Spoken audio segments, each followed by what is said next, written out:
White House opening a youth summit a day after a young woman introduces the president at his Obamacare pep rally, and a new poll shows most millennials don't like his signature law. I hope you're having a great day. I'm Gretchen Carlson. We are live now at the White House as the president works to turn the focus away from the botched Obamacare rollout. Earlier today, he turned to the economy, calling the growing income gap a defining challenge of our time. And moments from now, the president delivers remarks at the White House Youth Summit. Chief White House correspondent Ed Henry is live with all the details for us. Hi, Ed.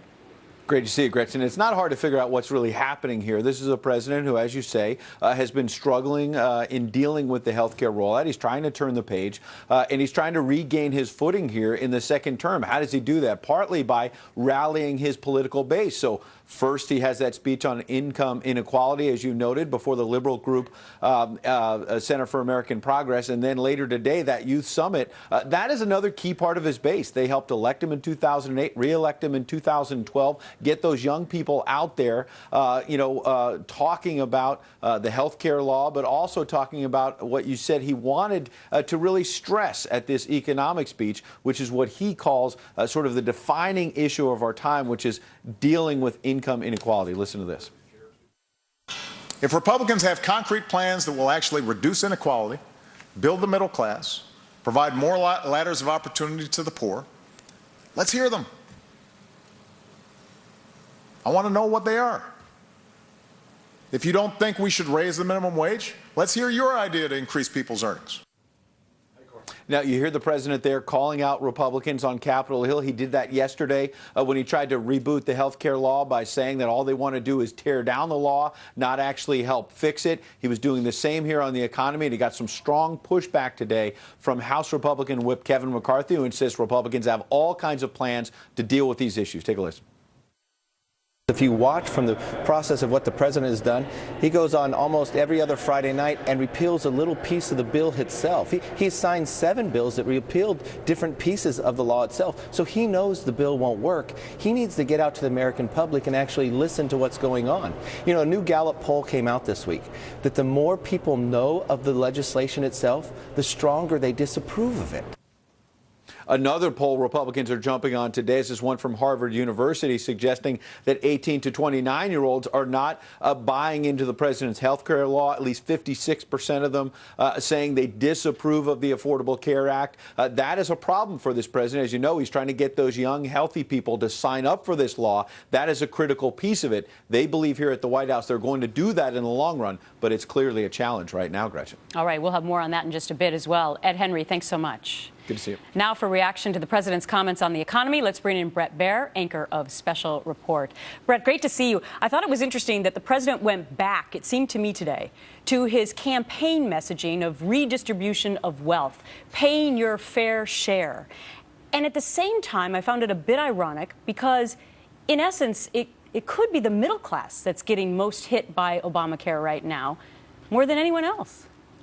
Yeah, Gretchen, this speech sounded a lot like a speech he gave in Kansas, where he talked about these similar themes.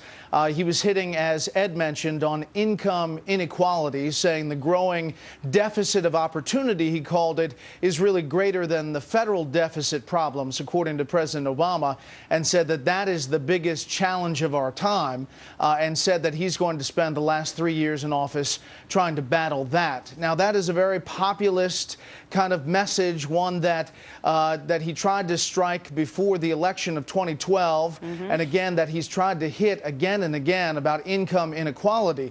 But it is tough for this president to make this case in that he is a second-term president dealing with an economy that he has been steering now for 5 years.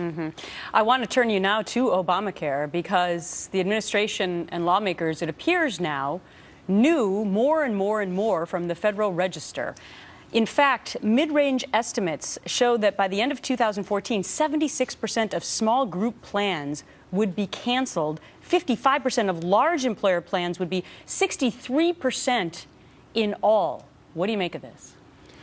Well, yeah, Jim Engel has been digging into these numbers and really getting into the weeds of all of this. These are the administration's own projections. This is from 2010. If we could put that graphic back up there, this is from the Federal Register.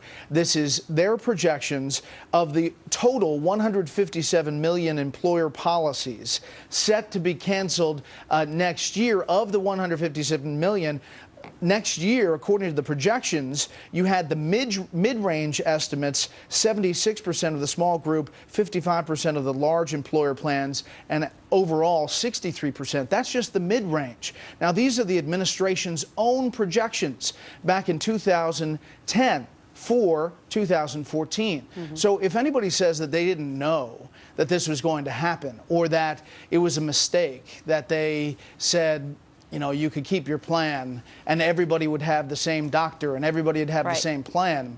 All they have to do is look at what the administration said themselves. Right. And it reminds me of Senator Mike Enzi, who 3 years ago as well had read the Federal Register and tried to bring a bill to the Senate to be able to grandfather in some of these plans, and that was voted down by every Democrat.